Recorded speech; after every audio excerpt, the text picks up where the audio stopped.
and gentlemen, father of the bride, mother of the free, daughter of the regiment, Dombey and son, your host, the president of the Vegetarian Association for the Preservation of the Nut Rissole, wishes to take carrot juice with all the ladies present.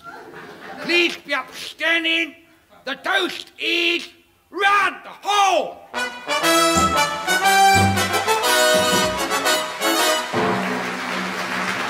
And in this edition, you'll be able to meet the Mungo brothers, assisted by Doris, in Thrills and Spills on the McGillicuddy Pudding.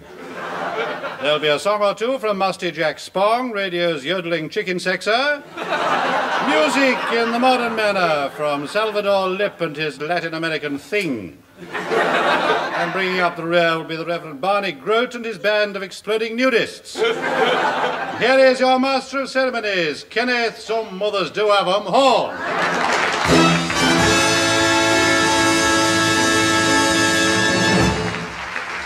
Well, hello again. That was Douglas Smith, the man of whom it is often said.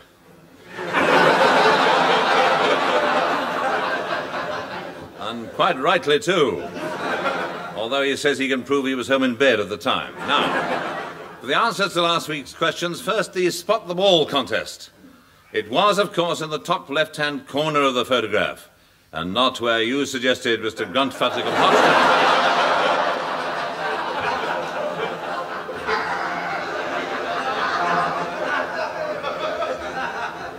I took it up with Jimmy Greaves himself, who said it was physically impossible. And besides, he always wore baggy shorts. Now, the second question was on food. And the answer came in several parts as follows. You bottle it, you can it, and you stuff it. Not necessarily in that particular order. Part B of the question, well, you have to preserve it, of course. Now, preferably in a dark cupboard, otherwise the wasps get at it. And experience shows that wasps very rarely get at it in a dark cupboard. Well, so much for the educational part of our show. Smith, make the announcement. Yes, sir. And now, brutal, sensual Douglas Smith.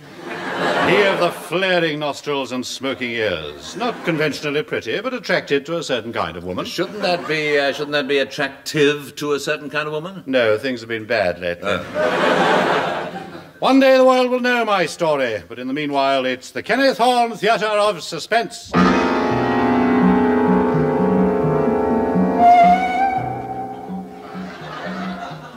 The human mind has been called a dustbin of the emotions. Come with me now, exploring your dustbin. Under the fish heads and the potato peelings of the conscious, down into the depths where lurks something nasty wrapped in newspaper. Open the paper and you'll find yourself in the twilight sanctum.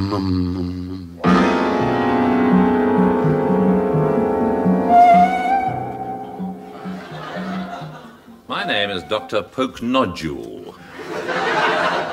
I think it's an anagram for London Docks, but I'm not sure. However, we in the family always pronounce it Parnell or Stewke-Hazley, depending on how drunk we are. But for the purposes of this story, I shall call myself Jones. I had known Jessica Longtippet for years. In fact, I attended her mother during her last confinement, 6 months in Holloway, for setting fire to a policeman without a license on an even date. When Jessica met Gaylord Montefiore, I was naturally worried. The Montefiores were a strange family. And young Gaylord? That's me. I'm Gaylord. That's me. He was the strangest of them all. A moody, saturnine man, a brutal, scowling beast, a great, hulking, ugly... Here, wait a minute, Ducky. Here. I can't be doing with all that. I can't play a Gaylord. It's bad for me image. You see, I'm a much-loved figure. I'm a freckle-faced kid. You know, the boy next door type. I'm a wholesome family entertainer. People see me as sort of Butch Mary Poppins. No,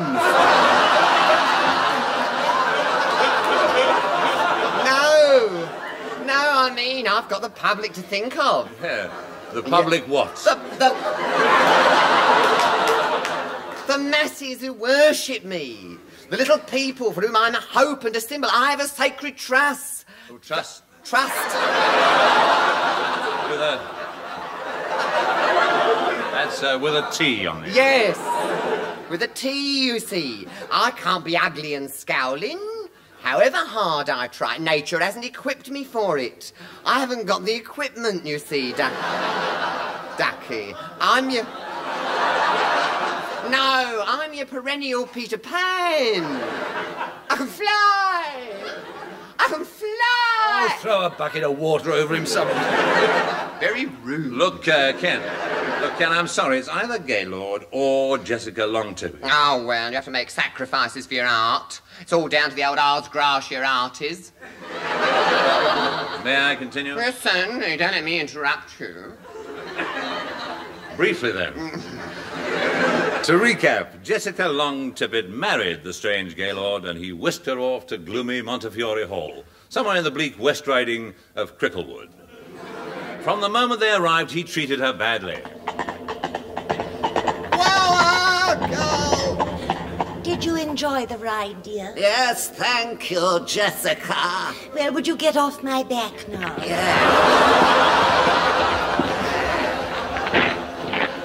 This is Montefiore Hall, my dear, your new home. Welcome home, Master Gaylord. Oh, Gaylord, who is it? That man with the bolts in his neck. This is Mandergast, the butler. I made him from a monster do-it-yourself kit. I made up nicely, ain't I? He takes his orders only from me. As you see, he's a simple, ugly creature, but loyal. How is he with visitors? Since we've had him, we don't get many visitors. Mandergast, this is your new mistress. Thank you, Master. You always bring me something nice back from London. Come here, my little booty. Old Mandergast will show you a thing or two. My word, you're a plump little thing, aren't you?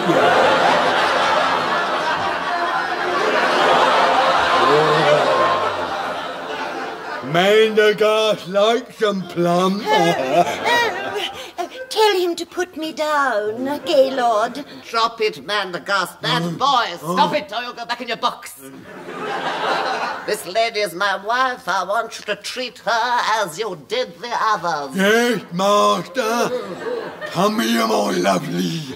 Mandergast won't hurt you. Not yet, Mandergast. I'll tell you when. Come on, my dear. Let me show you your new home.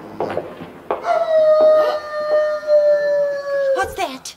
A wolf? Only sometimes. Most of the time, it's Cousin George. George, I'm back. Yeah. Good werewolf. Down, boy. Werewolf? Yes, look at him. He's bought a pair of slippers in his mouth. Yes, but there's someone still wearing them. Gaylord, I don't like it. I don't like it at all. Don't worry, I think he's taken to you. Look, he's rolling over on his back. He wants you to rub his were-belly. Look at his were-leg, going like the clappers. Bless him. Dinner is served, Master. Shall I set a place for Mr. George, or will he be having a bone under the table? George, what are you going to do? I have decided to change for dinner. What is on the menu tonight, Mandergast? I a newt, tower frog, wool of bat and tongue of dog with chips. If it's all the same to you, I think I'll have something out of a tin. Oh, what have we got tinned? Weed killer. Well, shall we go in? Would you take my arm, dear? I'll follow in 5 minutes.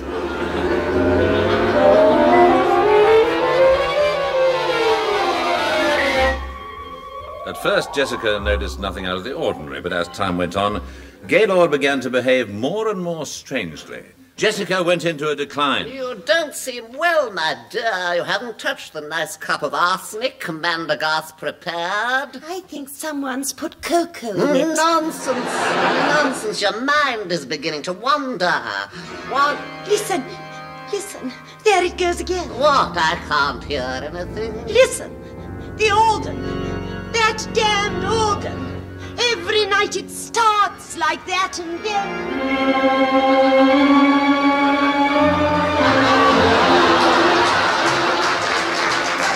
There it goes again. What does it mean? What does it mean?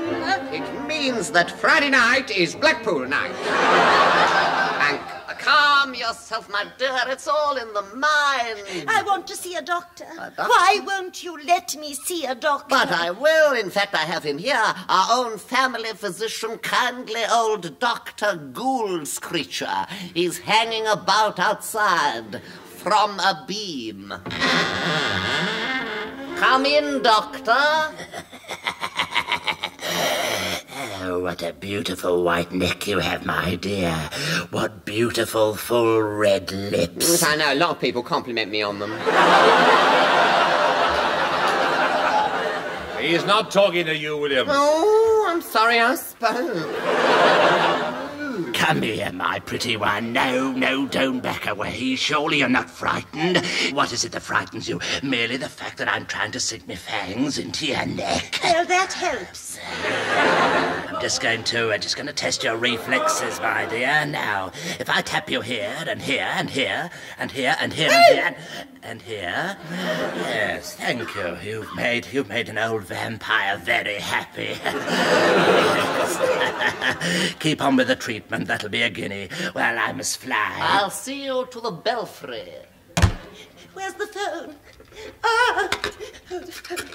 Please help me. Please help me. Help me. Hello, Dr. Poke Nodule here. This is Jessica Montefiore, née Long Tippet. Doctor, you're the only one I can turn to. Gaylord is trying to get rid of me. I'm in a house full of vampires, werewolves. There's a mad subhuman butler poisoning my food. He's trying to drive me mad. You must help. Yeah, but why? He seems to be doing all right on his own. Not him, me. You must come at once. Will you? Ah! Will I what? I said, will you? Ah! Oh, Gaylord's just come into the room. That was a very stupid thing to do, my dear. I'm afraid you know too much. Mandergass? Yes, master. I have a little friend for you to play with. No. Thank you, master.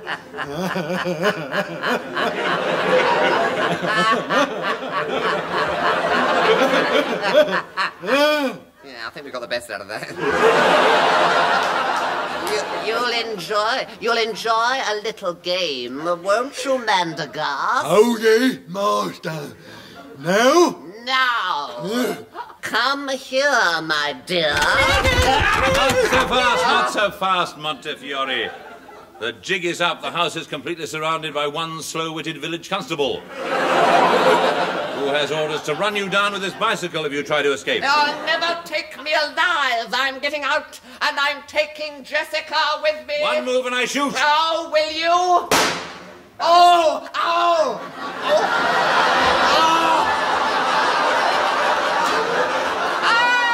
Oh! I'm going. Yes, I'm going with a love that's ever flowing to that cold black mammy of mine.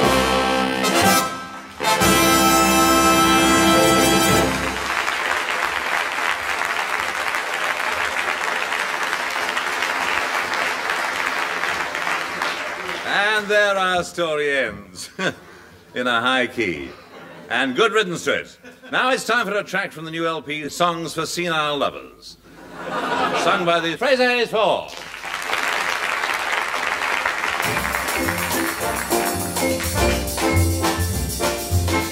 Are you the type of a lady that I want to spend my life with? The kind I'd share all my happiness and troubles and my strife with. Do you have all of the qualities a guy could ever hope for? Can't rush cause the situation is the one I might have looked for. I must know, I must know. Will you be good for me or be bad? I must know, I must know. The very thought is driving me mad. If you should feel pretty sure of me, will you become demanding? When I decide what is right for us, will you be understanding? Are you content with a simple life loaded with ambition? Where is that secret ingredient that's known as intuition? I must know, I must know. Will you be good for me or be bad? I must know, I must know. The very thought is driving me mad. Are you the type of a lady that I want to spend my life with? The kind I'd share all my happiness and troubles and the strife with. Do you agree very easily and listen to suggestions? If I'm the one man you waited for, forget the formal questions. I must know, I must know. Will you be good for me or be bad? Don't be bad. I must know, I must know. The very thought is driving me mad. I must know, I must know. Will you be good or bad? This thought is driving me mad, and that's the reason I must know.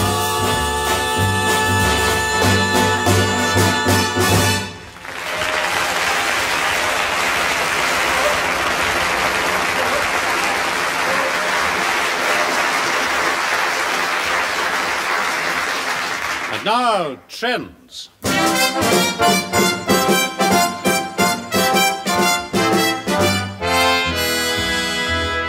And first, trends in music. Last year, the readers of the Melody Express voted our next guest, Rambling Sid Rumpo, the man most likely to.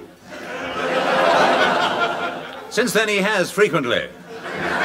But he's managed to repair it with sticky tape and is with us again tonight. Good evening, Rambling Sid. Oh, hello, me dearie-o, for it's for the open road where the wind blows free, and I've plighted me lummock to a tall pine tree.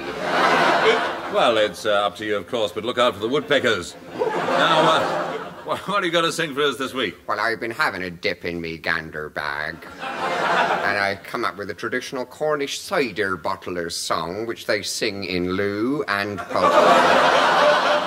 they sing it whilst they're bottling their scrumpy. The head butler, or great nadger, squats on his groat stool, and the apprentice butlers, or bogle twisters, so called because it is their function to twist their bogles, stand round in a circle, passing his bottle from hand to hand. Then one of them secretes it, and the great nadger, feigning dismay, offers them the traditional groat if they'll give him his bottle back, but they say him nay. And so he offers them a fine plucked grummet, and then they let him have it. Yeah.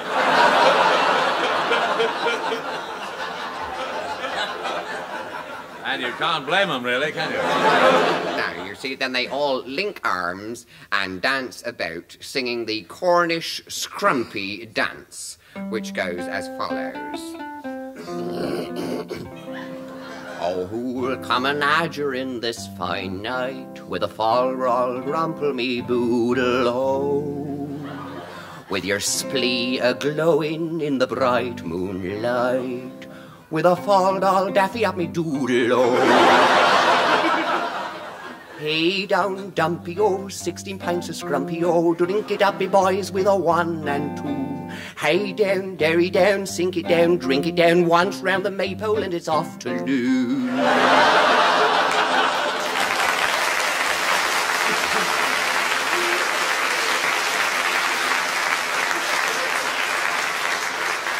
And who could fail to be stirred by that? Shaken, yes, but not stirred. Well.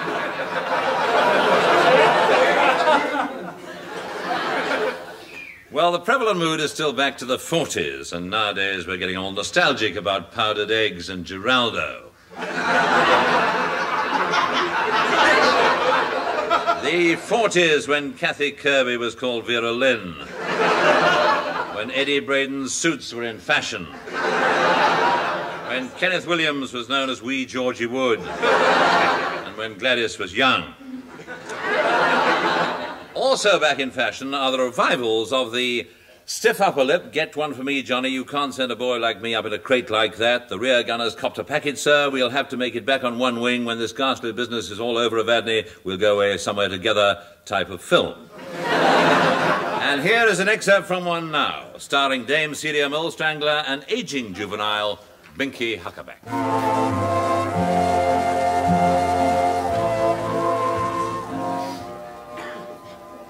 Must you, Charles? Must you? You know I must. I don't like it, Charles. I don't like it at all. Neither do I, Fiona. But it's got to be done. Somebody's got to do it. When you're up there, do you think of me down here? Thinking of you up there? Constantly. Never-endingly, finger-drummingly, heart-poundingly, breath-holdingly, toe-kerningly, stomach-going-overly. And you, Fiona, when you're down here, do you think of me up there, thinking of you down here? Thinking of me up there, down here? Yes, Charles. I know. I know you know. I know you know I know. Yes, I know. And yet, when I open my mouth, the words just won't come. Why not, Charles? I speak through my nose. Hold me, darling. Hold me. Oh, Charles, Charles. I wish we could stay like this forever. There's the alarm. I must go. Must you, Charles? Must you? I have to do what I have to do. And you have to do what you have to do. We both have to do what we have to do. On our own. Perhaps one day we'll be able to do what we have to do together. Goodbye, Fiona. Is my cap on straight? Yes, Charles. I shall always remember you standing there in your uniform. So calm, so splendidly calm, so utterly, utterly brave. Goodbye, Charles. Wave to me as you go up. I will. Goodbye. Going up, first of all, ladies' lingerie, household goods, and fairy cloth. Mind it all.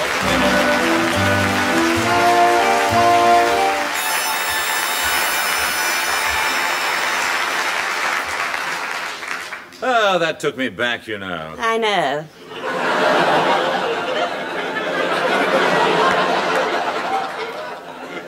I know you know. And finally, trends in pop music. And to find out more about the business, I went along to Tin Pan Alley the other day to a song publishers called Boner Beat Songs Limited. Hello, anyone there? Oh, hello, I'm Julian. This is my friend Sandy. Oh, it's Mr. Horne. Oh, our bonnet of Alderique again. Oh, what brings you trolling in here, then? Well, I'd like to find out a little bit more about the songwriting game. Oh. How do you set about composing a song? Well, first of all, you see, you need a good lyric. Yes. A lyric that's meaningful and deep with implications for the listener, Yes, doesn't it? yes. Like, night and day, you are the one. Yes. Well, I mean, that's got your actual soul about it, hasn't it? Yes. There's the party's over. It's all over, my friend. I mean, that's lovely. No. That's lovely. That is poignant, isn't it? It's poignant. That is. I mean, Jewel and me, we get inspired in the strangest places. Yes, I can imagine. Yes, for instance, Julia often has blinding flashes in the bath. The bath, don't you? Oh, yes. Tell him about that. It comes Julia. over me in waves. Comes over me in waves. Then as soon as it comes over my eyes, I have to leap out and go straight down onto the upright while the muse is on me. While the muse is on him. Yeah, I see a sort of plug number. Oh! He's bold. Goes too far. Well, now, what are you doing at the moment? Well, we're working on theme songs for television. Things like Doctor Who, Stole My Heart Away. That stole my heart away. And then we did one for a TV serial. Do that one they did for the TV serial. Do that one. From the moment I heard your name, my heart was all aflame. I'll never be the same. You're my Hunchback of Notre. All right.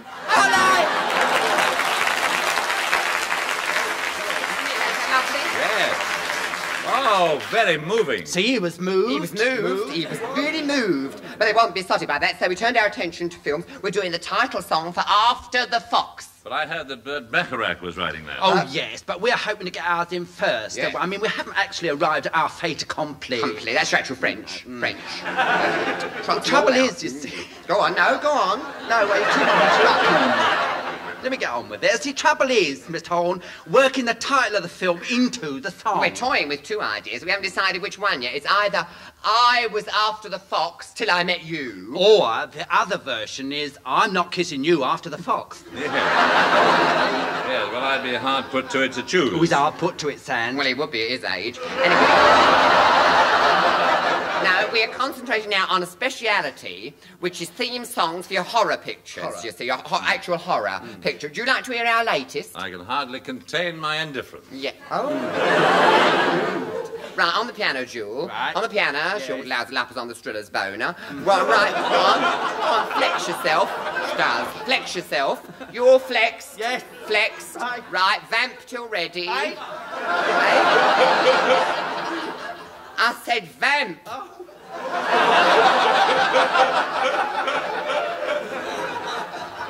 Don't flutter your eyelids. Ready? Yes. A 1, a 2. Rasputin, there's no disputing. Though you're a mad monk, You're not a bad monk. You make me sad, monk. that's what you do.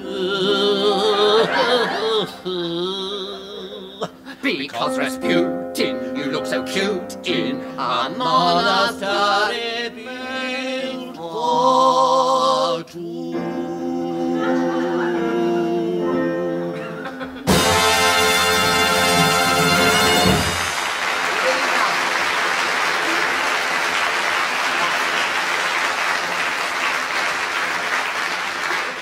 And there they go, sort of Jules Stein and Frank Lesser. Trouble is, it's difficult to work out which is the lesser of the two evils. Well, so much for this week's show, except for the Riddle Marie, which goes as follows. Now, my first part is clammy, my second part is green with stripes, my third part can't get through a door unless carried sideways, and the sum of my parts hangs from a chandelier. Now, what am I? Answers, please, not to me, but to Eddie Braden, who wants to know urgently as they're coming through his wall again. There you are. See you next week.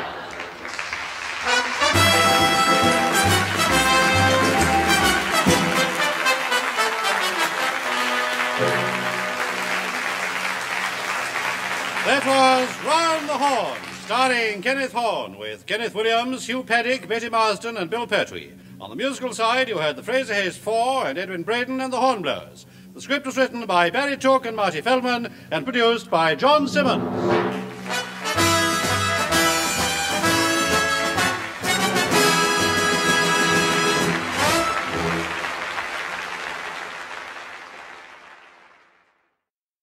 My lords, ladies and gentlemen, Your President, His Highness the Viceroy of the Balls Pond Road, wishes to take metal polished strain through a sock with all his honoured guests. Please be upstanding and charge your socks. The toast, Round the Horne.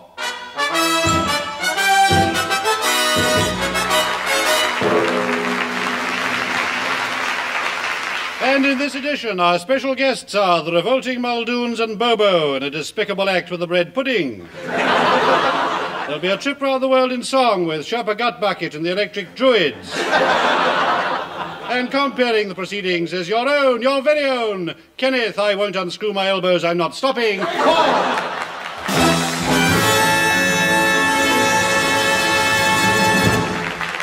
That was Douglas Smith, a suitable case for treatment.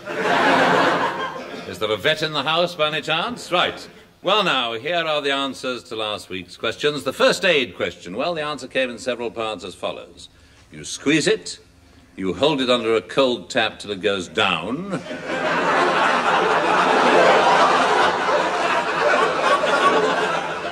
You smear it with wintergreen. And then you jump about screaming. Now, from rheumatic knees to the final part of the question.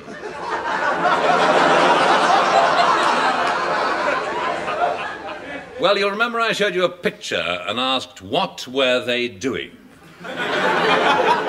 Well, he was administering the kiss of life. Now,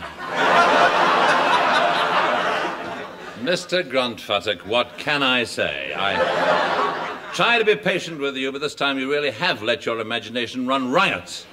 Even if what you had suggested was remotely conceivable, I'm sure the International Red Cross would have stopped it long ago. Well, moving rapidly on from the kiss of life, we come to the kiss of death. Smith? Make the announcement. Lo, I come from haunts of coot and fern. Oh. In a cowslip's bell I lie.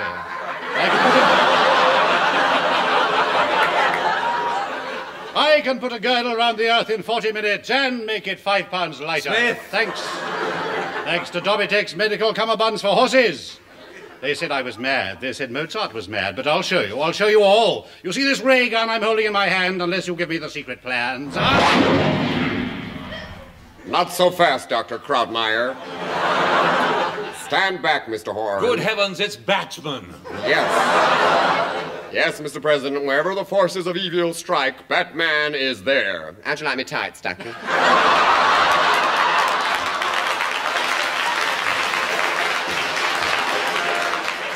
They suit you. Tom. All right, Robin. Yes, Batman, what do you want me to do?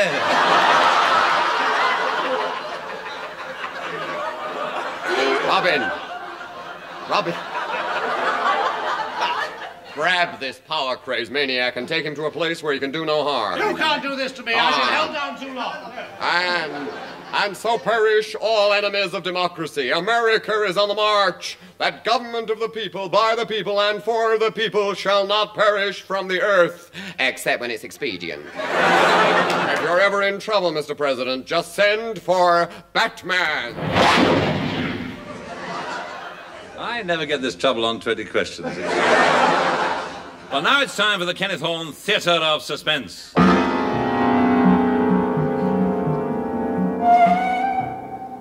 My name is Dr. Poster née Bulstrode. But we needn't go into that. Suffice it to say that it didn't work out and I was discharged from the Indian Army. Picture me, if you will, as I was then in the spring of 1888. A portly, red-faced man with mutton-chop whiskers, a shepherd's pie beard, and a shock of red hair. The shock being that it used to revolve and squirt water. I took chambers in Baker Street with a private investigator, a hawk-faced man with a hook nose. His dress tended to the flamboyant. He wore a Sherlock Holmes hat, a Sherlock Holmes cape, and he smoked a Sherlock Holmes pipe. His name, dear listener, as you probably guessed, was Gladys Lustgirdle.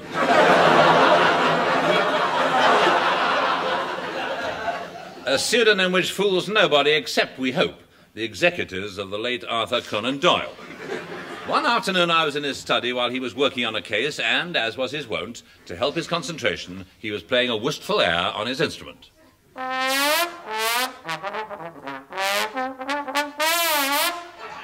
Well, Dr. Poston, dear old friend, I think I've cracked it. Oh, bad luck. I'll put a plaster on it. No, my dear old friend, I was referring to the case. Sir Edward's corn posture was trying to put us off the scent. It was Lady McCaw's trouser all the time. Incredible, Gladys. Your powers of deduction never cease to amaze me. How'd you know? Elementary, my dear Poston. You see, Leonide Grasspepper posed as Otto van Potterost in order to confuse her husband, Sylvia Mousehabit. The upholsterer's dog gave the game away when Daphne Lobes and Lord Pube Trumpet traced the smell to Limbo Charlie's fried halibut den in Tunbridge Wells. The rest you know. What do you say to that, Poston? Ah, that'll be faithful old Mrs. Houston. She has served me well these many years as my housekeeper. Come in, faithful old Mrs. Houston.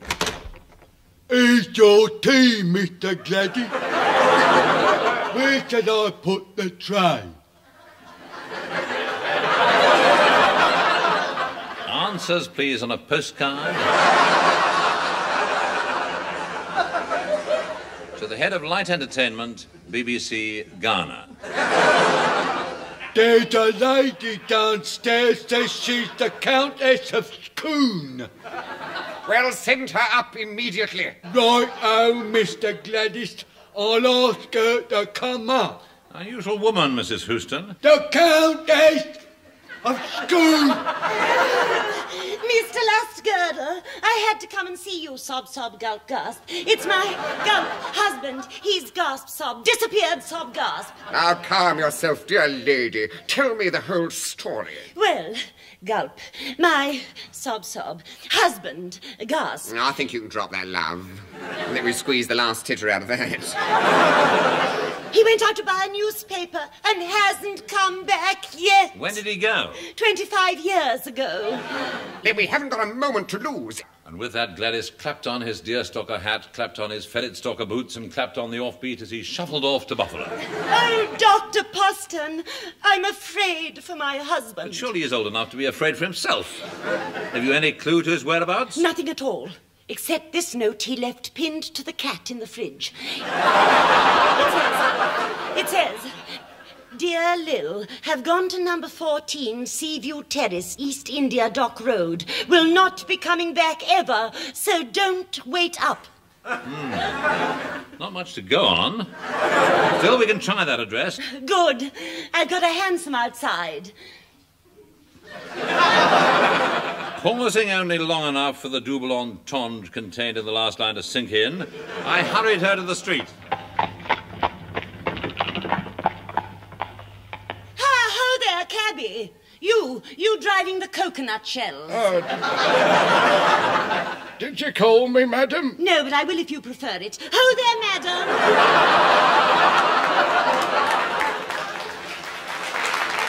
Madam, do you know Limehouse? No, but if you hum a few bars, I'll soon pick it up.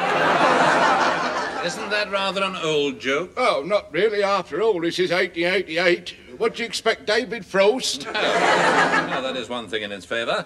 Well then, whip up the mare and drive to 14 Seaview Terrace. Oh, righto, sir. Hi-ho, Solly! Well, you might have waited for us.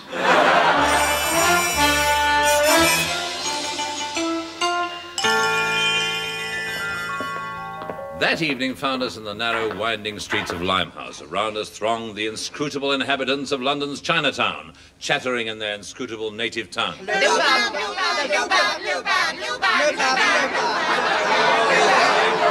you very much. Thank you. Thank you. We'll let you know. Where are we, Dr. Poston? I think we're lost. Well, I'll just inquire. Excuse me, can you direct me to 14 Seaview Terrace? Sir, have honour to be of assistance to distinguished stranger in neighbourhood. First right at Celestial All-Night Bedwash, turn left at offices of Honourable Kosher Horse Meat Authority, and you can't miss it. May good fortune attend your journey, and may many children spring forth from your loins. Yes, well, thank you, Constable. Pleasure.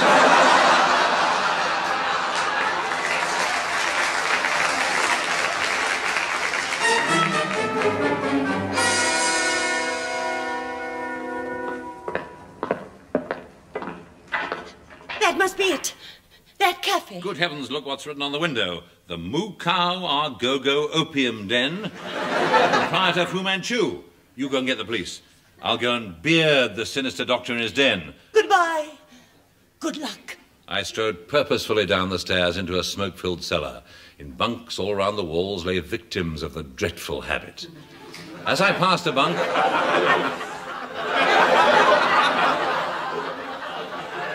As I passed a bunk, its occupant stirred fitfully and croaked out, Oi, Baldy, shut the door, will you?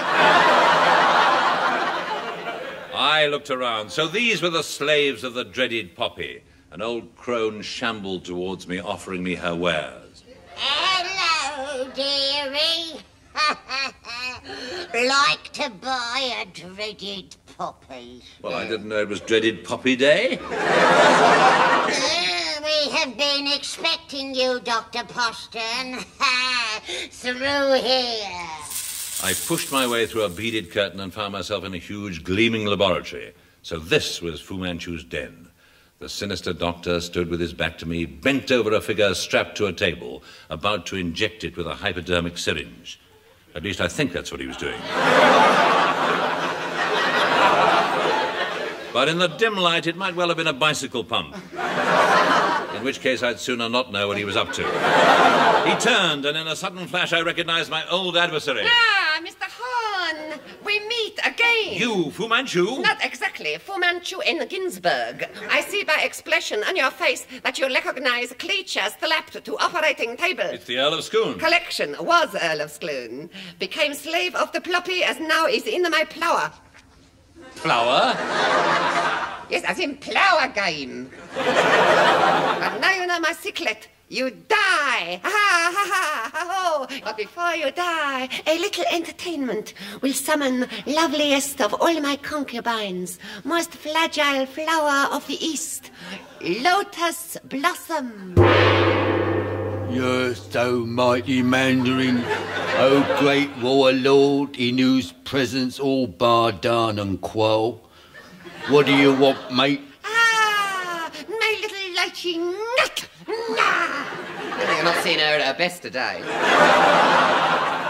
Come, my darling, we would have some music. Certainly, O celestial radiance cop. Would you like me to strum a wistful air? Or would you like me to shake it about a bit? When she's had a few beers, she's as common as muck. Lotus Blossom, sing for us. After two, a one, a two. Let me entertain you, and we'll have a real good time. Yetta. We'll have a real good time.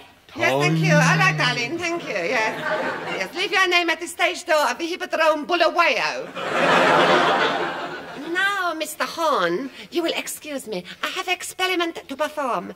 I am about to plunge this syringe into the Earl of Scone's arm. When he awakes, he will be a mindless lowbot. Not so fast. You see this 15-inch naval gun I'm holding? Huh? One false move and I shall fire a 15-inch naval at you. Oh!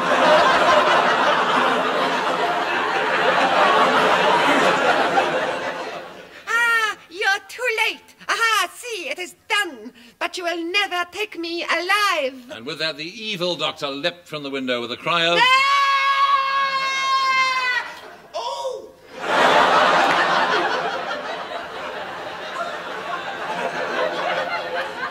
and landed in a passing concrete mixer. He was later laid by Queen Victoria.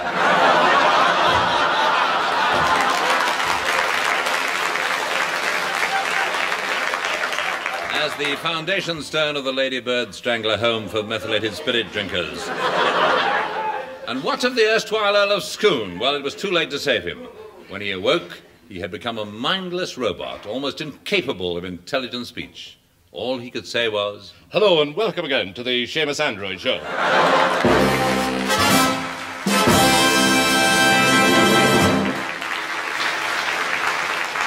Ah, what a tragic end for anyone. Now, the Fraser Hayes Four, the close harmony group who are said to have perfect pitch.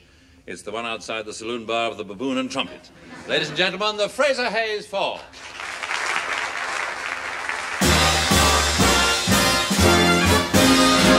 Wherever we go, whatever we do, we're gonna go through it together. We may not go far, but sure as a star.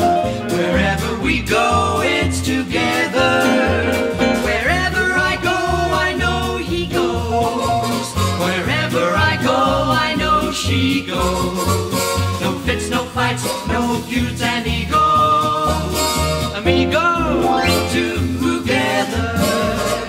Thick or through thin, all out or all in. And whether it's win, place or show, it's me for you and you for me. We'll muddle through whatever we do together, wherever we go. Wherever we go, whatever we do, we're gonna go through it together. We may not go far, but sure as a star. Wherever we go, it's together. Wherever I go, I know she goes. Wherever I go, I know he goes. No fits, no fights, no feuds and egos. Amigos together.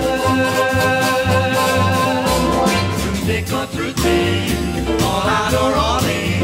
And whether it's win, place or show, with me for you and you for me, we'll muddle through whatever we do together. Together. Be together, together, wherever we go.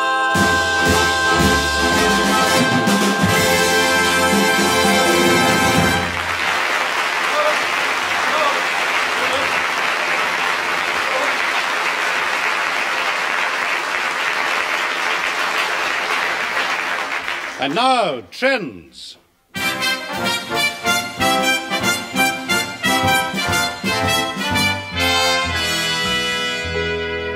First, trends in music. Now, when I say the name Rambling Sid Rumper, what does it evoke? Well, unfortunately, it always seems to evoke Rambling Sid Rumper. Here he is. Hello, me dearie-o, for I'll haul away me nadger till the groat bender comes, oh. Yes, try and hold out till then. Now, what are you going to sing for us this week? While I've been dipping in me gander bag to find you a gladsome ditty, and I've come up with a very tender and furtive madrigal, which has been passed down from father to son until the handle dropped off.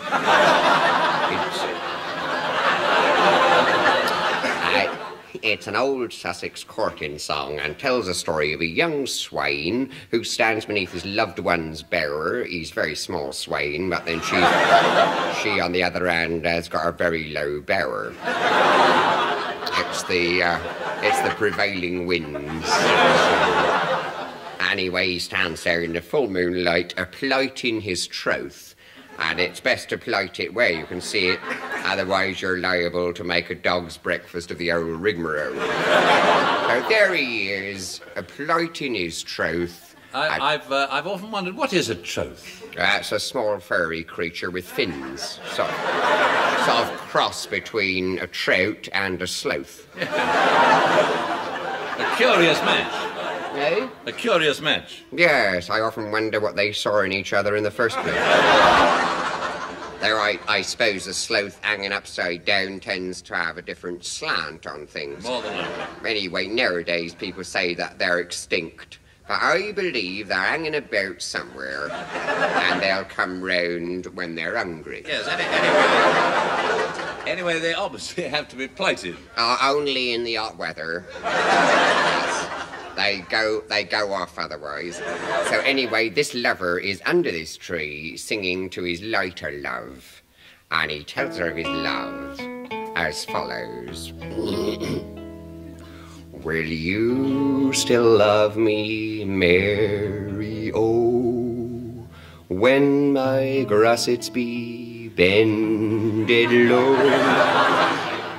When my orbs grow dim and my splod grows white, and my cordwangle makes an ugly sight, and my gussets be bended low,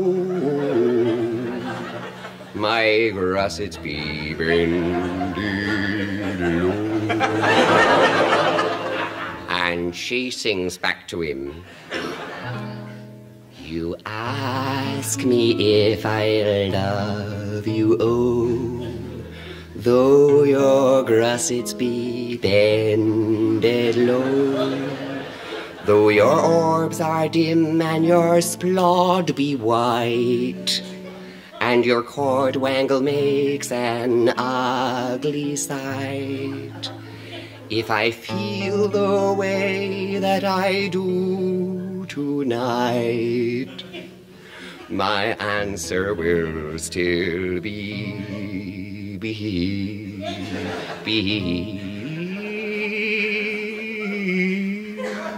no.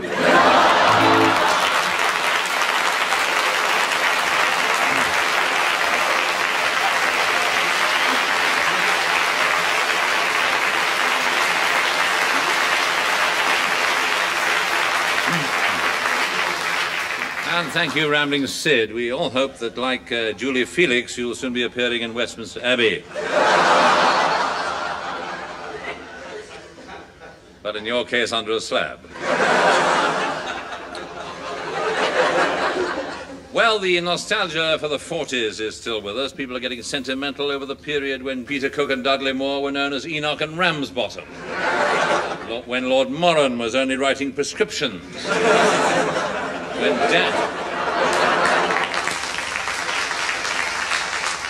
When Danny LaRue was Doris Hare.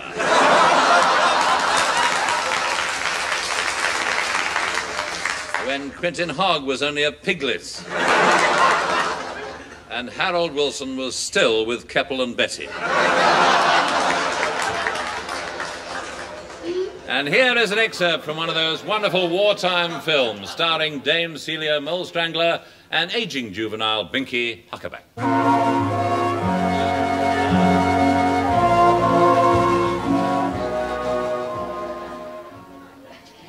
Oh, Charles, what's happened to us? Happened? To us? Yes, happened. You've changed. A man must change. After all, it's been 5 years, Fiona. A man can't wear the same vest forever. Charles, it's more than that. Yes, my socks as well. How easy it is for you to be flippant. Oh, Charles. Charles. What? A woman, Charles, needs certain things. She needs sympathy, affection, devotion, understanding, tenderness, infatuation, adulation, idolatry. That isn't much to ask, Charles.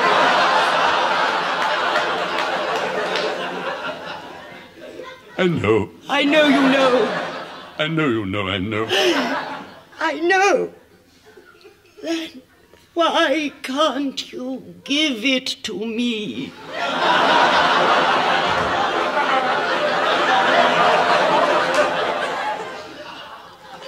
It's not easy, Fiona.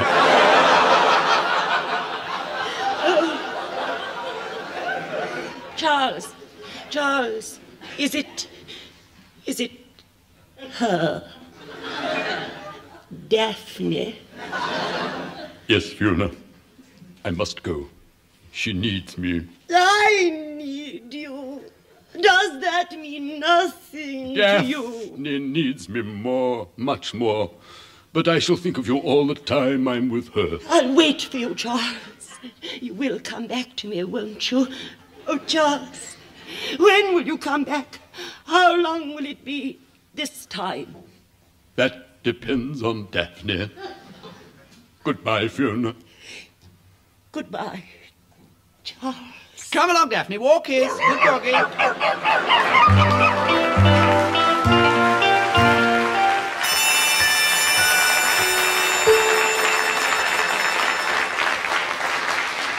The part of the dog's bark was played by Bill Pertwee.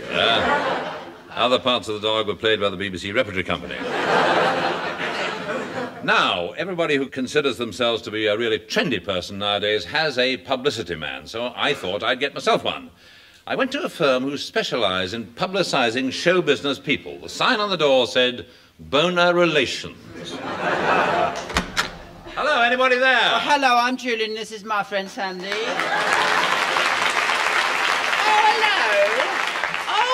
Boner to Valdia Dolly Eek again, Mr. Horne. What brings you trolling in here? Well, I felt I was badly in need of some public relations. Oh, well. Yes. Chacun a son goût.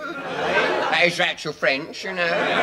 You see, I want to become a celebrity, and I thought you could help me. Yes. Now, right, first of all, you've got to consider your image. How should we project him? What do you think, Joe? I don't know. Project him. You've got to project him, you see. I've been wondering myself, you see. You don't have any talents, do you? I mean, you don't sing or act or dance or nothing. Well, I was once runner-up in the Sydenham Palais All-Comers Freestyle Paso Doble. Oh, bound. I got a jar of boiled sweets for that. Yes, of course, that was in 1926. I've eaten most of them now. Yes, well, that's not enough to build a career on, Ducky. No, what you want is to be your actual sort of TV personality, don't you? You know, yes. TV personality. That means you can't do nothing, but you make a fortune sitting on panels talking about it. Sitting on these panels. Yes. Now, if you're going to be made into a celebrity, people have got to be intrigued by you, haven't they? Intrigued? Yes, they've got to wonder about you. Like, well, now take Sean Connery. We all wonder about Sean Connery, don't we, Sam? Oh, yes, yes. We all wonder about him, all right. Wait, I've got it. He's got it, Wait, yes. Come on. Here. We link his name with a well-known film star. Well-known film star, yes, go on. How about Kenneth Horne, rumoured to be marrying Frank Sinatra? That'd make him talked about, wouldn't it? No, Ducky, not a good idea. Oh. I mean, it's all right for Mia Farrow. She's more his type. Besides, we used that story last week for Robertson Eyre. Oh, forgot. Of course, we'll have to change your name. Change I his mean, name. you can't go anywhere with a name like Kenneth Horne. No. No. We want something much more butch. More butch. Something forceful. Something like, Rough Trade. Yeah. Surge Thrust. Surge Thrust. Yes. Very good. Oh! How about Marlon Twist? Oh. Marlon Twist? That's it, Ducky. Marlon Twist. It's you. It's him, isn't it? Yeah. Oh, then you have to be seen about the place, getting drunk in nightclubs, assaulting the police, you know, inviting the Prime Minister to breakfast. Oh, you've got to have your public exposure. You've got to get your exposure right. Yeah, well, all right, how do I do that? Well, you've got to be seen at all the openings. Your openings. Get your openings lined up. Your openings lined up. Kenneth Horne, photographed at world premiere, squiring Ursula Andress. Yeah, but I don't know. That's where we come in. We can fix that up with the studios. Of course, it costs a bit, doesn't it, don't you? I mean, for 200 guineas, you can go with Samantha Eager. For 100, you can go with Monica Vitti. Yeah, but look, I don't want to go that high. I didn't really want to spend more than £20. £20? Oh, well, I think we can fix you up, don't we? Oh, yes. 20 quid, we can fix you up with Mrs. Shufflewick. Yeah!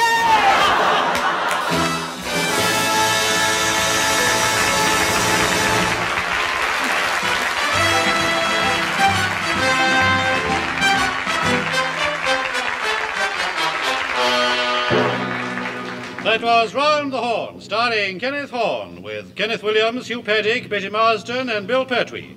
On the musical side, you heard the Fraser Hayes Four and Edwin Braden and the Hornblowers. The script was written by Barry Took and Marty Feldman, and the show is produced by John Simmons.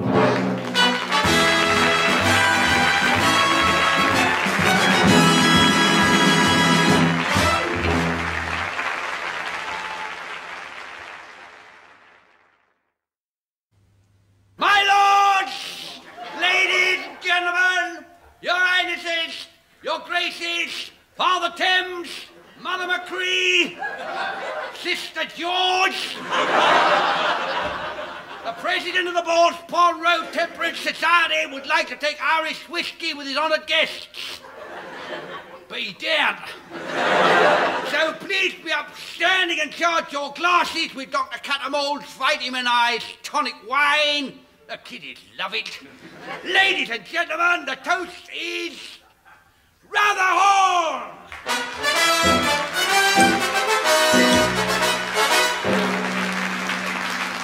And in this edition, you'll be able to meet Dermot Stayvaker and René, Thrills and Spills on the Mighty Bacon Slicer.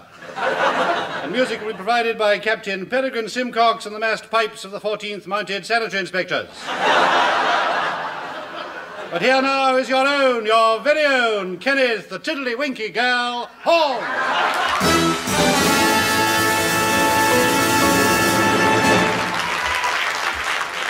That was Douglas Smith, who has often been.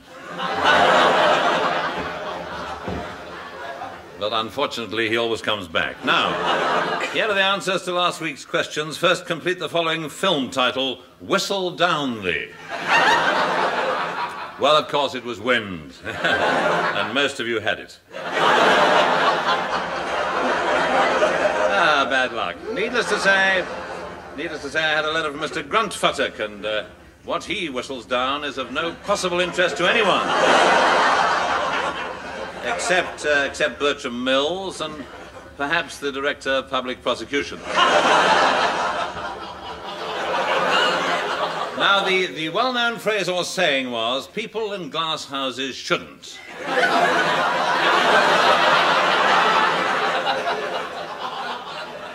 And, of course, that is complete as it stands. All right, Smith, now make the announcement. Certainly, sir. And now, since this is the final programme of the series, this is positively your last chance to throw yourselves at the feet of D. Smith, Demon Boy Announcer, and demonstrate the esteem in which you hold me. What, no one? Oh, well, the Kenneth Horne Theatre of Suspense.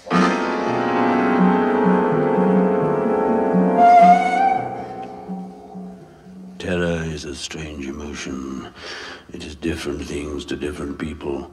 It can be a creaking on the stairs. It can be something rustling in the attic. But for most people, it is... Mrs. Thursday. Come with me now through the creaking door of the unconscious, where lurks the ghastly naked spectre of insanity. Good evening, sir. I am the Insanity Spectre. I've come to unblock your libido. Through here, Spectre. You'll find it in the Twilight Sanctum.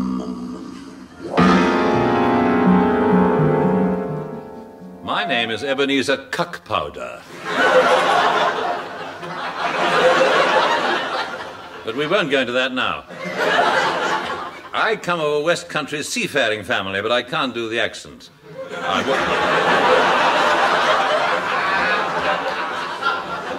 I can actually, but I won't. The story I'm about to relate took place when I was but a slip of a lad. The lad in question being my father, and the slip being me.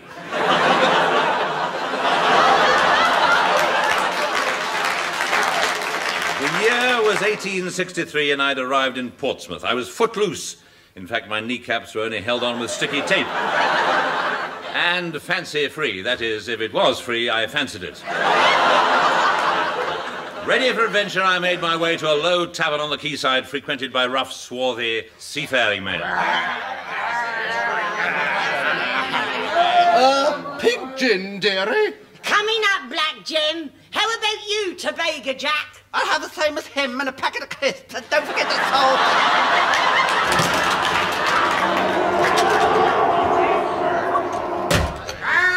Shiver me timbers! Vast me mateys! Clear a path for Scarface Rufus, me boyos! Avast, I say! I'll put me hook through any man Jack who dares stand in me way! Arr! Arr! Arr! pint of grog, me beauty? Ah, come here, me dear. Give us a kiss. Ah. Edna Vicar. What brings you in here, Scarface? I be looking for a crew to sail with Captain Ahab. He be shipping out tonight. Which of ye stout-hearted lads will sign on? Shanghai Charlie, Frisco Sam, Yokohama Mike, Weston Supermare Alf?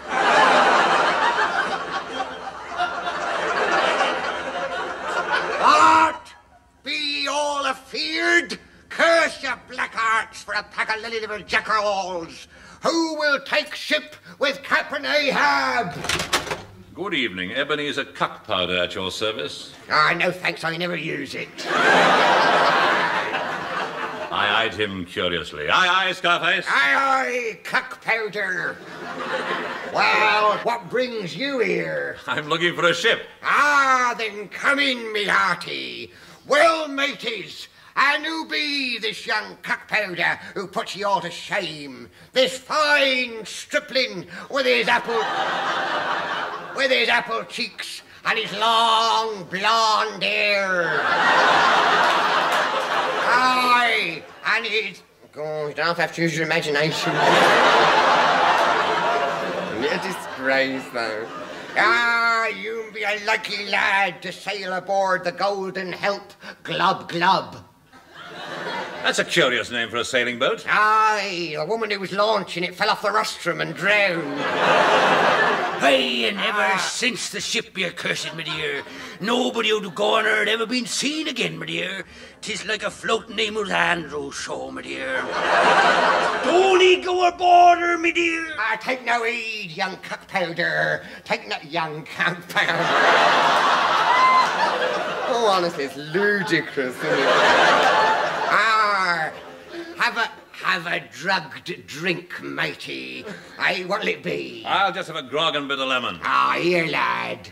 I quaffed the foaming tankard eagerly, and then suddenly everything blurred, and the figure of Scarface started to dance in front of my eyes.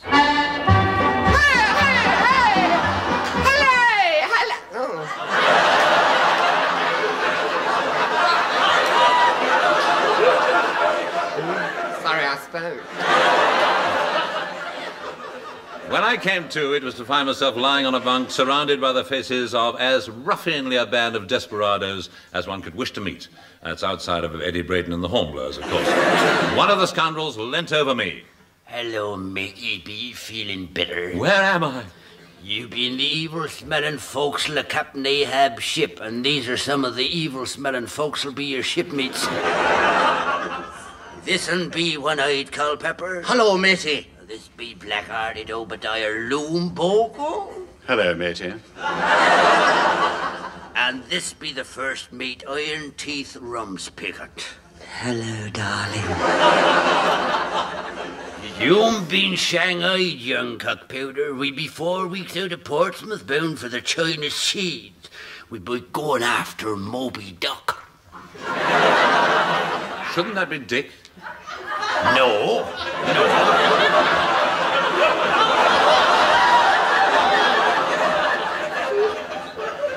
This be the great white Peking duck that haunts these waters.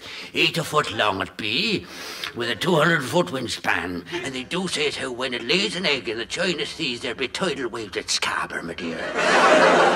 Captain Ahab be sworn to slay the critter. You see, they had a tussle once before, and he now wears a wooden leg.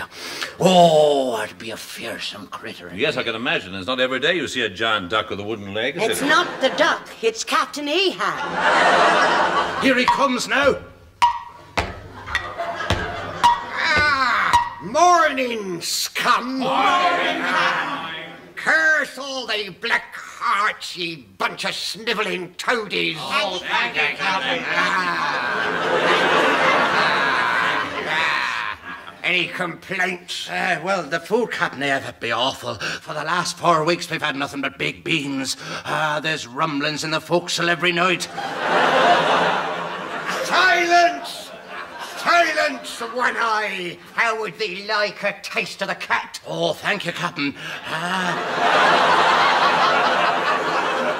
It'll make a change from all them baked beans. Captain, we can't go on like this. No. Mutinous dogs. Where's Mr. Christian? Mr. Christian! So do me a favour, what do you want?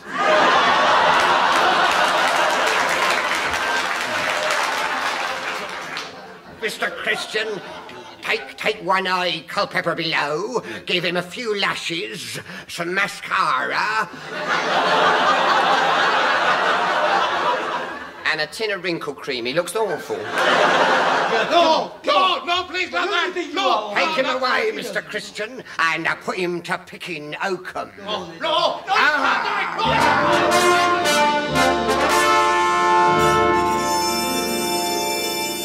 For the next 2 weeks, the poor wretch lay below, picking away at his oakum. It's an unpleasant habit, but it passes the time at sea. Next morning, I was awakened at 5:45 bells by Captain Ahab shouting from the crow's nest. Avast! Avast! Avast what? I don't know, but it's pretty big.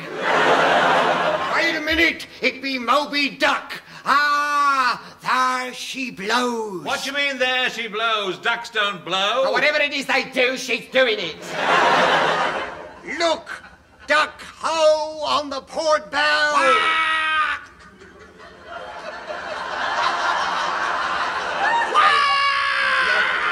Thank you, Ducky.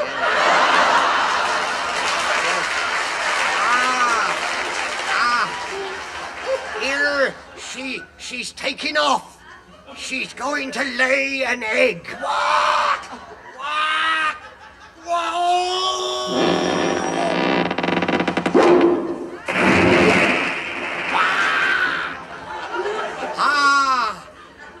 Man the harpoon gun. We're going after her. She's getting away. More steam. More steam. This is a sailing boat. Oh, yeah. More wind. More wind.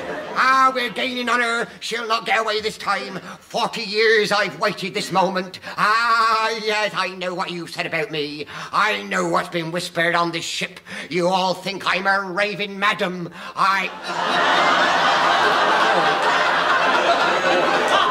Kenya, it's a misprint. It should be a raving madman. Oh, yeah. Yeah, I thought it was a bit bold. Yeah. Raving madman, cool. I may be mad, but that duck be the cause of my madness. I will have vengeance. There she be, alongside now. Stuff me in the harpoon gun. Now listen. No, come on, now stop messing about. Stuff me in the harpoon gun, cock powder. I'm going after her myself. Aye, sir. Ready, stuff.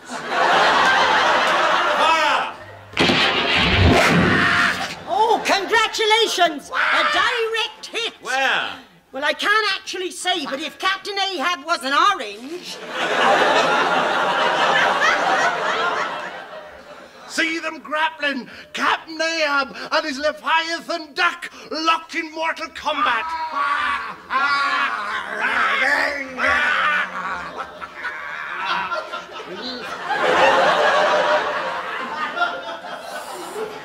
For hours it seemed the duel continued, no quarter being given or asked, but at last, with a final flurry of its huge webbed feet, Moby Duck succumbed.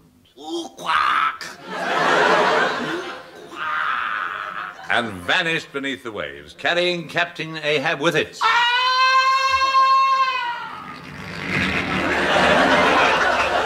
And there endeth my chronicle. And even today, 80 years later, though I'm old, bent and sore, No, I'm sorry, it's another misprint. It should be Sear. The memory of that giant duck stays with me. Whenever I eat duck à l'orange at the Ritz, I think to myself with a quiet smile, it's amazing what you can get away with in Round the Horne.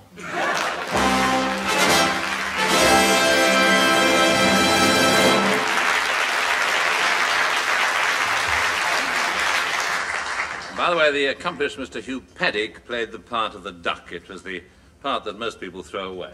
And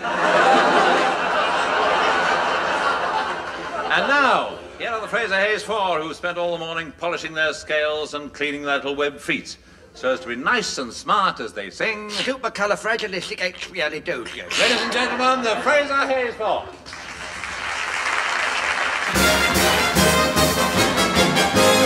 Supercalifragilisticexpialidocious, even though the sound of it is something quite atrocious. If you say it loud enough, you'll always sound precocious. Supercalifragilisticexpialidocious. Because I was afraid to speak when I was just a lad. Me father gave me nose a tweak and told me I was bad. But then one day I learned a word that saved me aching nose. The biggest word you've ever heard, and this is how it goes. Supercalifragilisticexpialidocious, even though the sound of it is something quite atrocious. If you say it loud enough, you'll always sound precocious. Supercalifragilisticexpialidocious. He travelled all around the world, and everywhere he went, he'd use his word and all would say, there goes a clever gent. When dukes and maharajas pass the time of day with me, I say my special word and then they ask me art to do. Oh, supercalifragilisticexpialidocious, even though the sound of it is something quite atrocious. If you say it loud enough, you'll always sound precocious. Supercalifragilisticexpialidocious.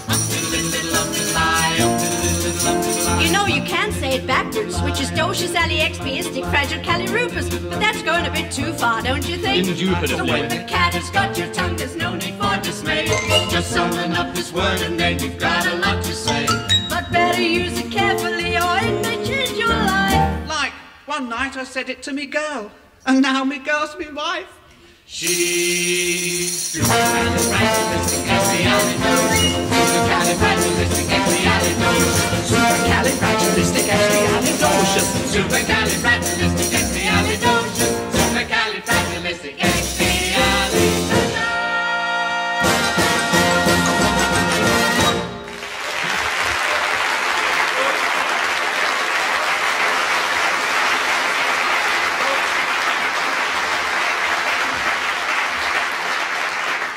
And now, trends.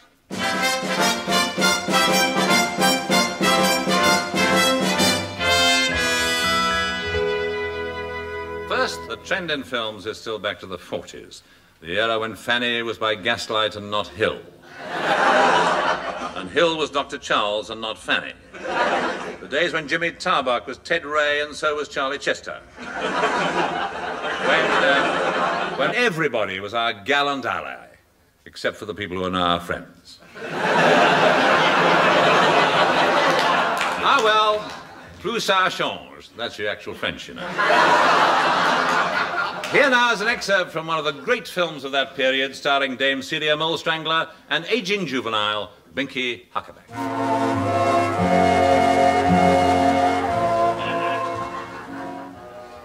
Oh, Charles! Charles! I thought you'd never get here. It wasn't easy. But I pulled it off.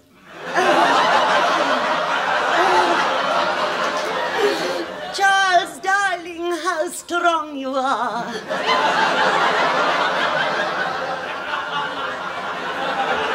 Oh, Fiona, how I love you in these gay, madcap, antic, heidenish, exuberant moods of yours. You just twinkle. Only for you, Charles. Only for you. Come, sit here by me. Tell me, Charles, is it bad? At the front. At the front.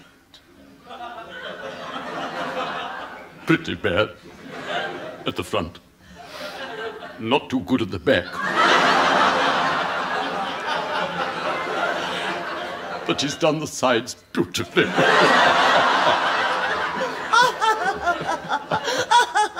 It tickles you, does it? Perhaps I should have shaved it off. I love to hear you laugh, Fiona. I know. I know you know. I know you know, I know. Yes, I know. Oh, Charles, I want to make you happy for these few brief fleeting moments that we're together. How can I make you happy? You know, Fiona. Yes, I know. Kiss me, Charles. Kiss me. Oh, Fiona, if only this could go on forever. Tell me, Fiona, have you ever loved like this before? Not like this. Not quite like this. Not on the top of a 73 bus.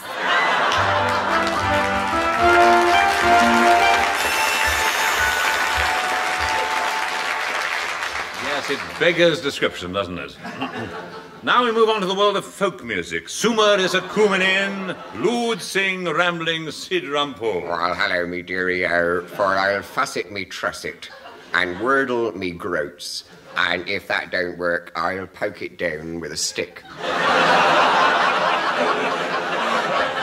Well, I wouldn't, you know. It might turn nasty if it's disturbed. Now, what ineffable ullage have you got first this week? It is a Runcorn Splod Cobblers song, sung by the Splod Cobblers of Runcorn as they pump their cord-wangle bellow afore cobbling their splods. It's best to do it in that order. You see, the splod has to be white hot, otherwise it gets the bogle in it and you can't do nothing with a bogled splod. No, I believe that even the dustman won't take it away. I won't take it away. What exactly is a splod? A splod is a kind of spottle guard or shreve hoof worn by a Lanarkshire knob tiddler or work goat, as it prefers to be known. Understandable, really, because you'd feel embarrassed, too, if you was called a Lanarkshire knob tiddler. Yes. You would be wide open to all sorts of curious nicknames, wouldn't you? Precisely, yeah. Sometimes I swear he understands every word I say. Now, me dearie-o, as the splod cobbler works his trummis, he sings this lugubrious ditty. I sing as I cobble and hammer my splod, though my trummis glows hot and my trade be on. I sit as I gorble and pillock me spleen, for a cobbler's life is the life for me. Sing lickety, lickety, splod me boys, sing whackety, whackety, ooh. Well, why the ooh? Well, that's the sad part of the narrative. Alas, you see, he misses his splod and impales himself on his own cord wangle. I imagine that could be very painful. Fatal, as most often. As a result of which he dies lack-a-day. And they do say as how his ghost walks abroad in a minor key as follows. Now his ghost still sits and cobbles his splod, though his trummis grows cold and he's on his tongue. He sings as he gorbles his ghostly splee. Oh, a cobbler's life was the death of me. Sing lickety, lickety, splod me boys. Sing whackety, whackety, splod.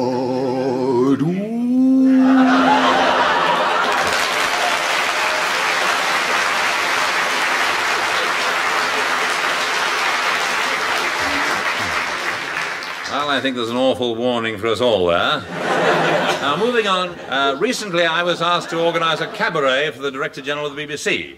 They said they wanted something different, so I popped down to a little agency in the Charing Cross Road that I'd heard of. It was called Boner Performers. Hello, anybody there? Hello, I'm Julian. This is my friend Sandy. We're your boner performers. Boner performers, we are. Oh, it's Miss Roan. Oh, how nice to Vardy a dolly old eek again. Oh, well, what brings you trolling in here? Well, I've been asked to organise a cabaret for the BBC on the 15th. Now, I was wondering if you could fix me up. Oh, yes, Ducky. Yes.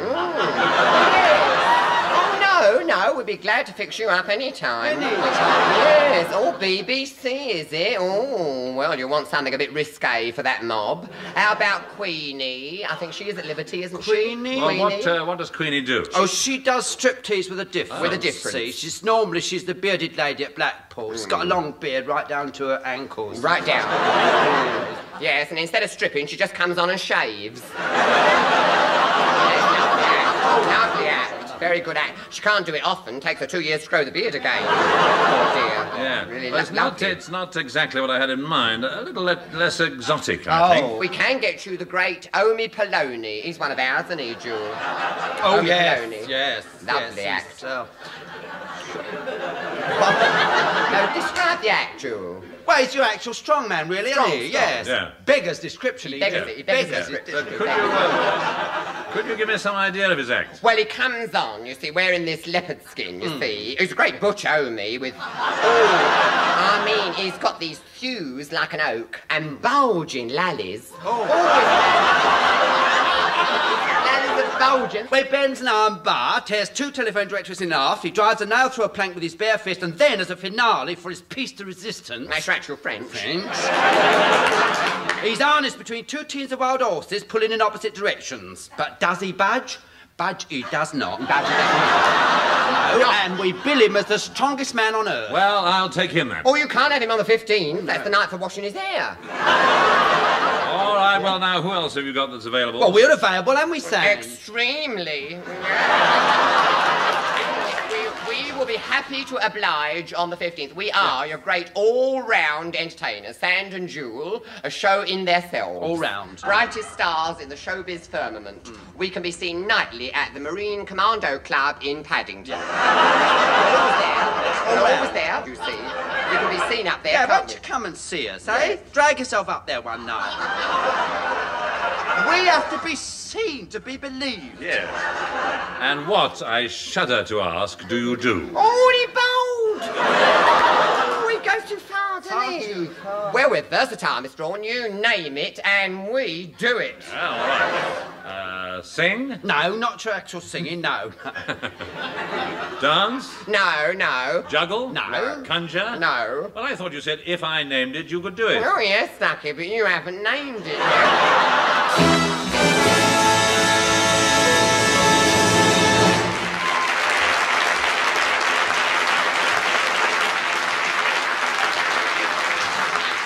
Well, eventually I named it, and they did it. But happily the plaster should be off in a couple of weeks. Finally, last week's hangover question. It was the what is it question, in which I asked you, what is it that has a great hairy body, 2 huge staring eyes, 16 legs, and an 8-foot wingspan? Well, I only got one answer to this, which came from a Major E.R. Lark's Haunch of North Borneo. He said, and I quote, "The creature you describe is common in these parts and is known as the giant man-eating..." Whoa! Well, I assume he was right, as the letter was sent by his next of kin. Cheerio, and with any luck, see you next year.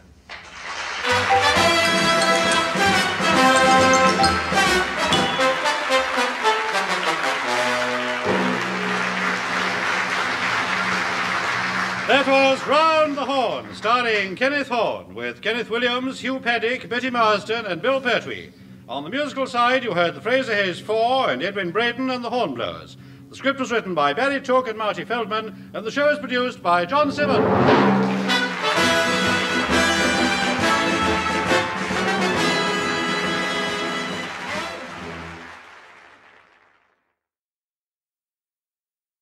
My lords, ladies, gentlemen, Field Marshal Limpopo, General Klaus von Rundstedt and the Albert Spiegel of the Royal Welsh Fusiliers, Colonel McGanderpoke, not forgetting its good lady wife. Oh, I beg your pardon. Good lady wife. Brigadiers, Brigade darlings, officers, non-commissioned officers, men, non-commissioned men, other ranks, comrades of the Khyber.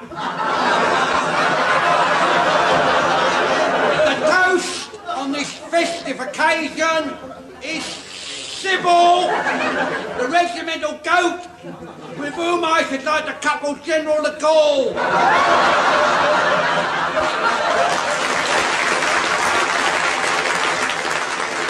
Not to mention Round the Horne.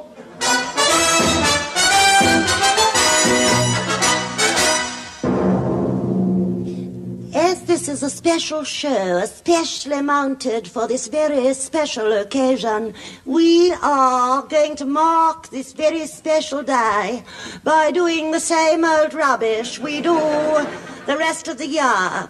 First, around town, a quick roundup of what's been happening in swinging London as opposed to dangling Bootle. Here with the inside info is trendy showbiz columnist Peter Nodule. Come in, Peter Nodule. Shut the door after you, there's a draft. Well, it's all happening this week. No, not in here it isn't.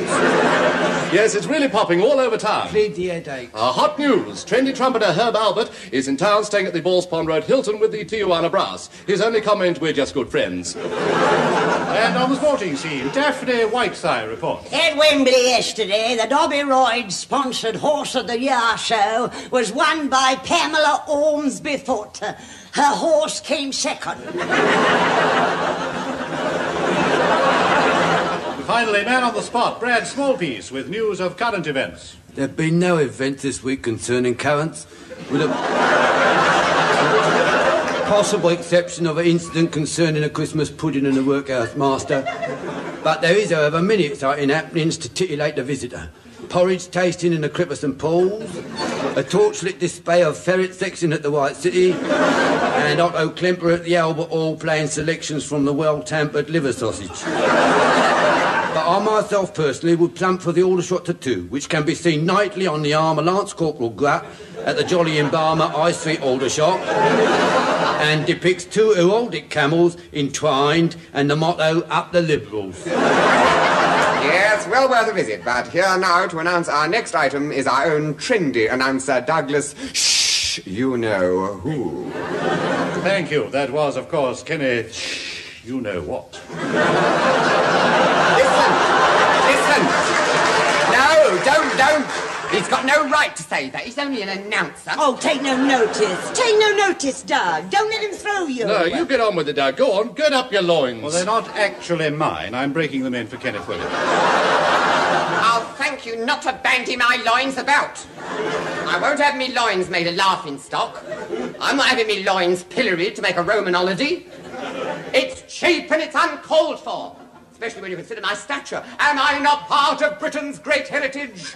I should be above ridicule. I am a sacred cow. I am. No, Ducky, I am. I am a myth in my own time. Myth. What you do in your own time is your own affair.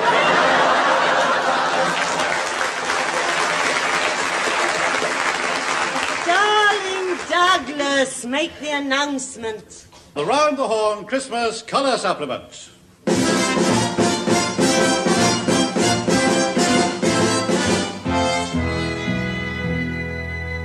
Now, this part of the show can only be heard in colour. First, the lively arts. Here in the studio tonight is that doyen of folk singers, a man who is no stranger than he ever was.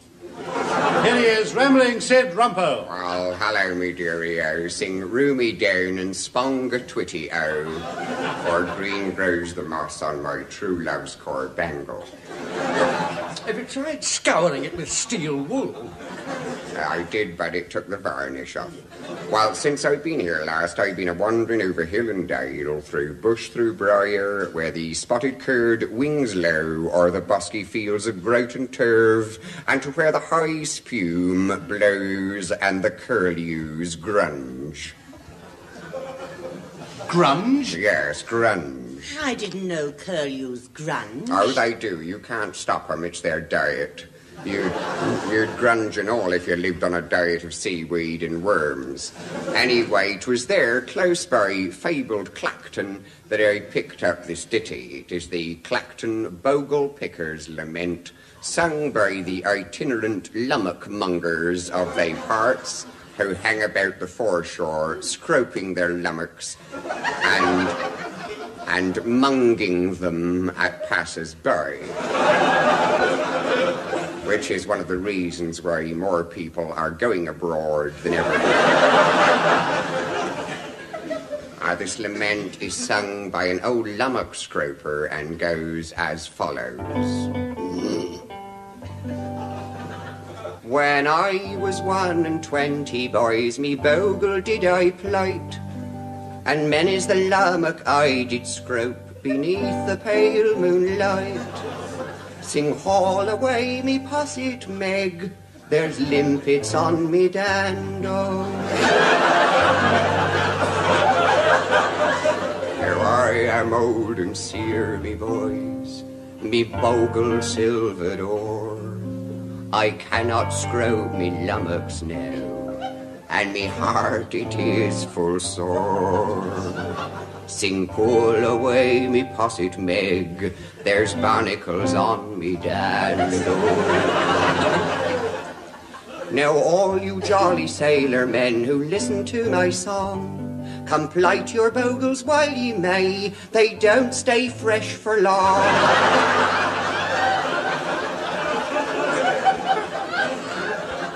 Sing hurry up with a posset Meg, there's an octopus up me dando. Oh, that can be very nasty. Well, thank you, Rambling Sid Rumper. You are part of England's living folklore. Yes, you ask me, it's a law that should be repealed. Finally, Round the Horne Christmas Colour Supplement takes a look at Christmas at the BBC. And in the Round the Horne studio, presents were being exchanged. This is for you, Fiona. I hope you like it. Charles, what is it? Such an unusual shape. But what a pretty ribbon. I had them put it on in the shop. Do you want it now, or will you wait until after the Queen's speech? No, Charles. No, Charles. Darling, please pass me the scissors. Oh, how lovely. Oh, you shouldn't have. I wanted you to have it, Fiona. It belonged to my grandmother. Thank you, Charles, thank you. But what is it? My grandfather.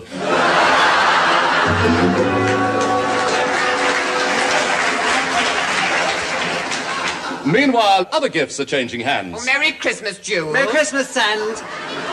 Here, this is for you. Oh, Jewel. Oh, how thoughtful. Oh, it's absolutely boner. Oh, Jewel. Made it specially. No. Oh, with your own hands. Own hands. Oh, you're so good with your hands. Oh, no, I envy people who can do things with their hands. Now, what shall I wear it with? But I don't know. Oh, how would it go with me velour trouser suit? No, on me crushed strawberry PVC ensemble. With a bell bottom. What shall I wear it with? Please yourself as a Christmas pudding. And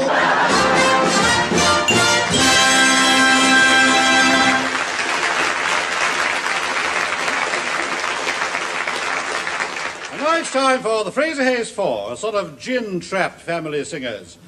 With their own contribution to Christmas, here to sing It Happened in Sun Valley, the Fraser Hayes Four.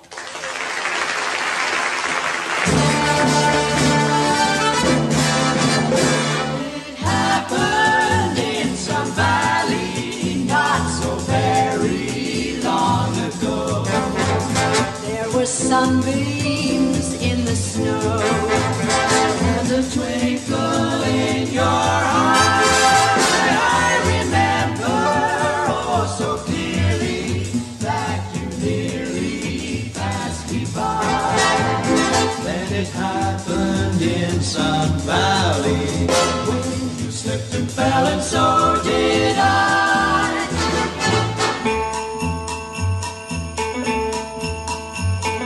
Howdy, folks, let's go for a ride. Get your favorite one to sit by your side. Cuddle up in the sleigh, giddy up, belly gray, and away we go. While we listen to the sleigh bells ring, yodeling too. and warm, no matter how cold you may be. Take a look at little Jack and Jill. They ski down a hill, that's a snowplow turn. And look, there's a spill on a hill. When you drown, it's a thrill to go up again. Everybody ought to learn to ski, for that's how we first met. We were that Jack and Jill that came down a hill. When I looked at you, my heart took a spill on a hill. It's a thrill I can't forget. It happened in Sun Valley, not so very long ago. There were sunbeams in the snow, and a twinkle in your eye. I remember oh so clearly that you nearly passed me by. Then it happened in Sun Valley, when you slipped and fell, and so did I.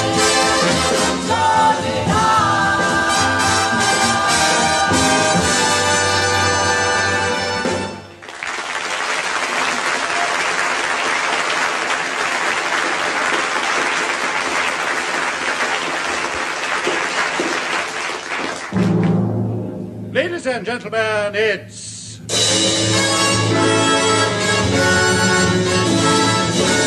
Armpit Theatre. The BBC, the studios which gave you epics like Les Miserables, Crime and Punishment, and Does the Team Think, would now like them back in exchange for their pathetic production of The Hunchback of Notre Dame. My name is Henri de Lavatoire. I'm a marquis, which means I can be hired for parties and functions. In medieval Paris, I'm called a despot, but I don't make a habit of it. I have a small, unpretentious 4,000-room chateau in the Place Notre Dame. It's convenient for the cathedral. One day I was in my chambers, which is something like being in your cups, only larger. I was poring over an old, finely chased, bow-fronted peasant girl. Then there came a knock on the door. Entree! My lord, the Bishop of Paris wants to see you. He's without. Well, I'm afraid that's his problem. Got barely enough for myself. What does he want? He desires an audience. Well, tell him he can have the one on Take Your Pick. Glad to see the back of him. You'd better show his most reverend and noble grace in. Boy, Gracie, you're on. Good, my liege. Allow me to greet you in the traditional manner. On the hand, Ken. You're supposed to kiss me on the hand. I'm only doing what it says in the script, Ducky. I assure you there's no pleasure in it for me. Oh, no.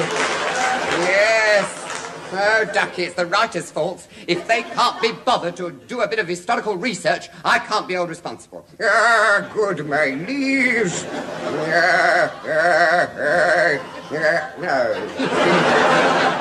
I have grave tidings. What is it, good bishop? Where's the murder? Not the poor, ugly hunchback bell ringer at whom the townspeople scoff. The same. He has been insolent and rude. Yesterday at evensong, I was leading the choir through the nave, swinging my censer, and you know what the impudent wretch shouted? No, what? Go it, girl, your handbag's on fire.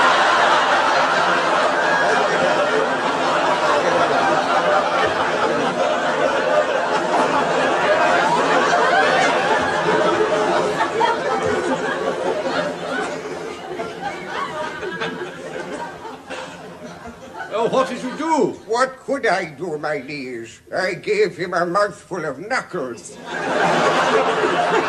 That's fine period dialogue, that is, isn't it? Mouthful of knuckles.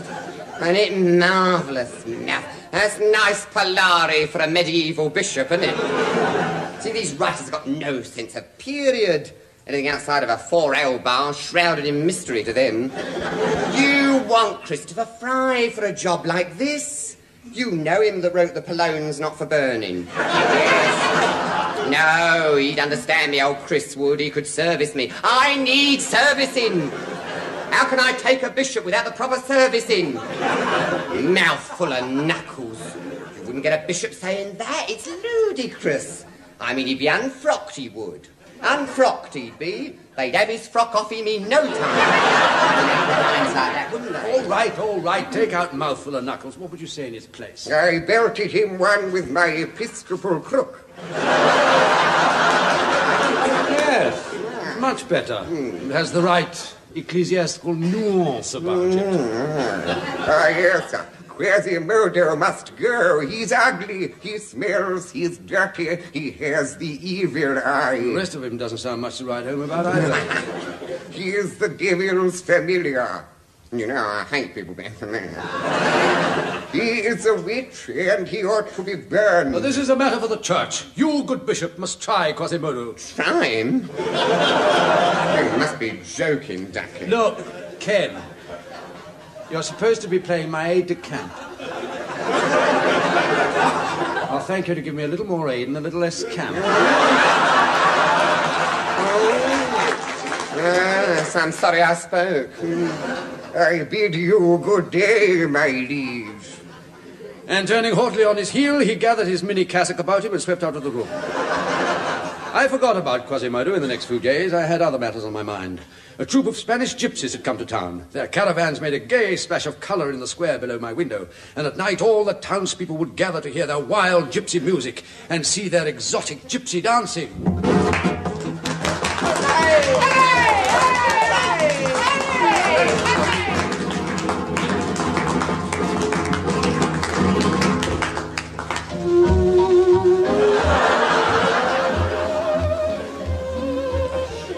And representing Southeast Europe is Sunny Zal and Edna Lippincott, who dances under the name of Esmeralda. She is wearing a dress that she made herself out of 140 yards of sequined horse blanket. Her balaclava helmet is encrusted with gilded senna pods. Yes, she told me she sewed them on herself. She and Sonny were last year's runners-up. Well done, Sonny and Esmeralda. Keep taking the tablets, dears. Watching from my window, I was entranced by the fiery Esmeralda. She was beautiful, untamed. Her lips were a sensual scarlet wound set in a perfect oval face. Her eyes held a smouldering invitation to forbidden delights. I should have played that part. It describes me perfectly. Why didn't you get it? I failed the medical.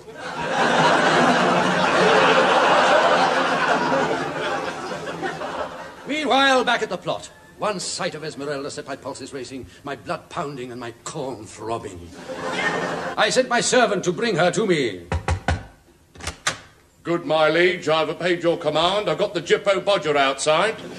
Show her this way. I think she already knows that way.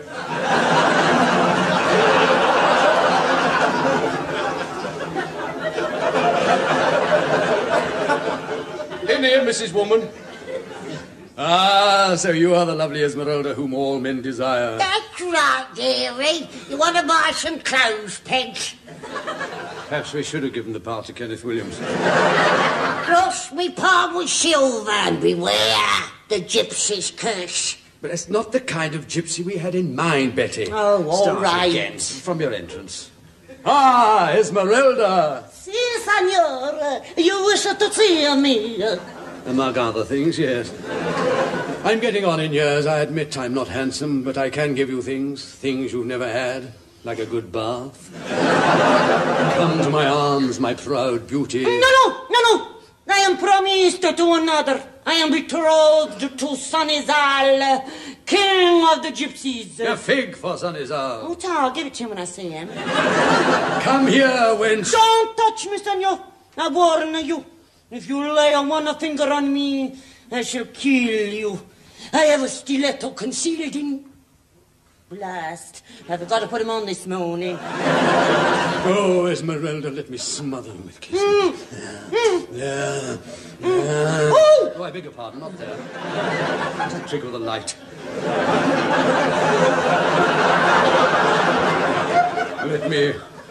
Let me hold you like this. Close to me. Oh. How do you feel now? I wish they had given the part to Kenneth Williams. Grace. Well, Esmeralda, you have but one choice. Take me as your lover, I shall see that you are burned at the stake as a witch. I shall never submit it to you. Very well. Executioner! Yes, master, what is your bidding? This wanton wretch is to be burnt at the marketplace, or if wet, in the scout's hut.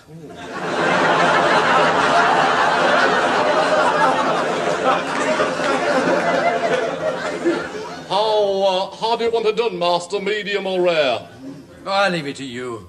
You know how to go about it. Surround her with faggots. Oh, everybody to their own taste. What time's fry up? At noon today. Right, take her away, executioner. Do what you have to do. You may do your worst with me, executioner. Yes, I may very well. Come on, darling.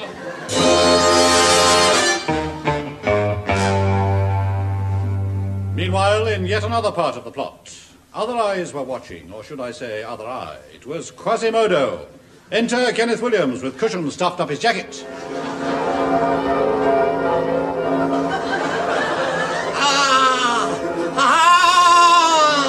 The bells! I must ring the bells!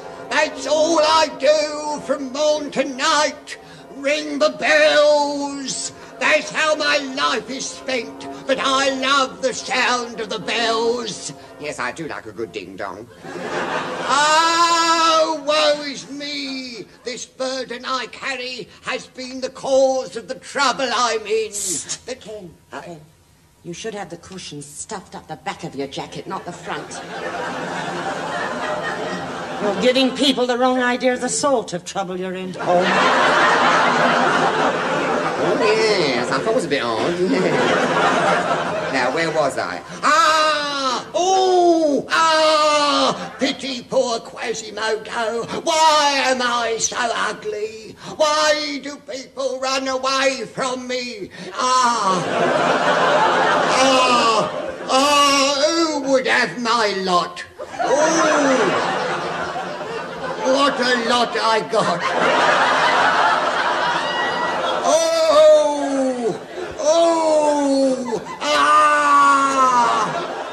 This is your actual tour de force, this is. It's worth a knighthood at least. But am I not human? Have I not parts and passions? Oh, don't take a vote on it. I love Esmeralda. I know I'm not much to look at, nothing to see, but I'm funny that way. Well, I'm glad I got all that out of my system. Now we can get on with the story now. The scene changes to the square in front of the cathedral. Esmeralda is about to be tied to the stake. The executioner prepares to ignite the faggots, when suddenly a hunched figure bursts through the crowd, seizes the object of his desires, and rushes up into the belfry of Notre Dame. You'll be safe with me, my little beauty. Hey, what's your game, mate? Put me down. Glass, the wrong one.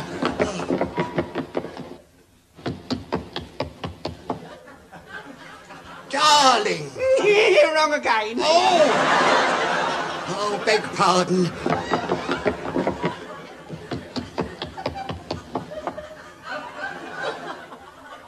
There, Esmeralda. You'll be safe with me. Who are you? Why are you saved my life? Because I love you, Esmeralda. I want you. I need you. Stay here with me. I know I can't give you what other men can give you. Fine clothes, jewelry, gold. But I can ring the bell.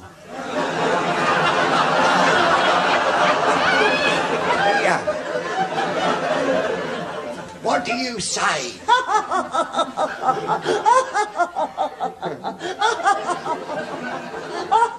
All right, don't overdo it, girl. Honestly, give her a line, she makes a career of it. It's the producer's fault. She wouldn't carry on like this if she was under Tyrone Guthrie, I can tell you. All right, may we continue the performance, dear? Me? Stay here with you? No, it could never be. I have already pollited my troth. Well, then bathe it 3 times a day in hot water. I am betrothed to the king of the gypsies. Sonny soul! The same. Soft. Here he comes, even now.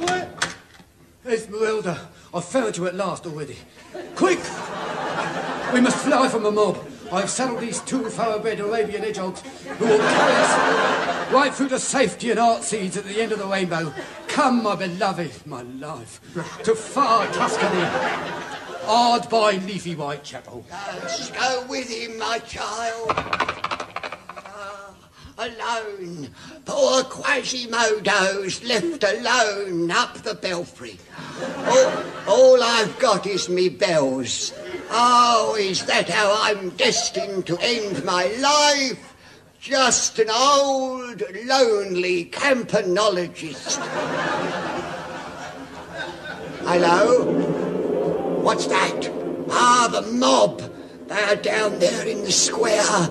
They're coming for me. All right, Quasimodo, we know you're up there. Are you coming down, or do we have to come up and get you? Come up and get me, copper. I've got a loaded gun here, and I'm not afraid to use it. You can't have a gun, it's an anachronism. All right, I've got a loaded anachronism up here. Come down, Quasimodo, son. This is your mother talking.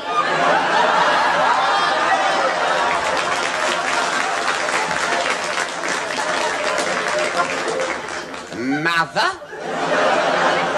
Yes, it was the only part left. Come down, son. No, too late. I am going to jump.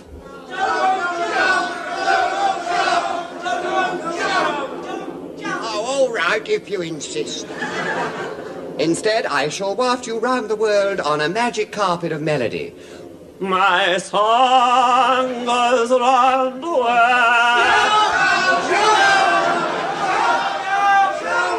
In that case, I shall leap onto the bells and have a resounding tinkle from the play. From the play of the same name by N.F. Simpson, amateur rights available.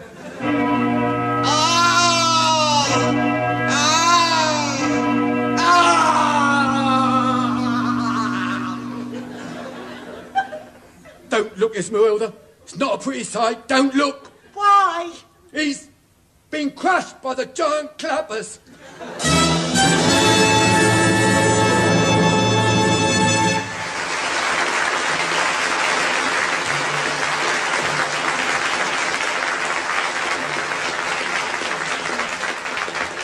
Well, lads and lasses, that brings us to the end of the show. And on behalf of the company, I'd just like to say that if you've enjoyed listening to the show as much as we have performing it for you, then we all had a pretty boring half hour.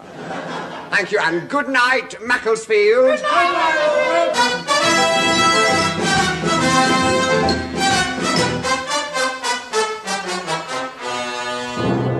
That was Round the Horne, starring Kenneth Williams, Hugh Paddick, Betty Marsden, and Bill Pertwee. On the musical side, you heard the Fraser Hayes Four and Edwin Braden and the Hornblowers. The script was written by Barry Took and Marty Feldman. The show was produced by John Simmons, and your announcer was me, lovely Douglas Smith. Younger than springtime am I, gayer than laughter am I. Yes, Ducky, we've all got your number. Kenneth Williams is now appearing in the Fairy Grotto at Belfridge's.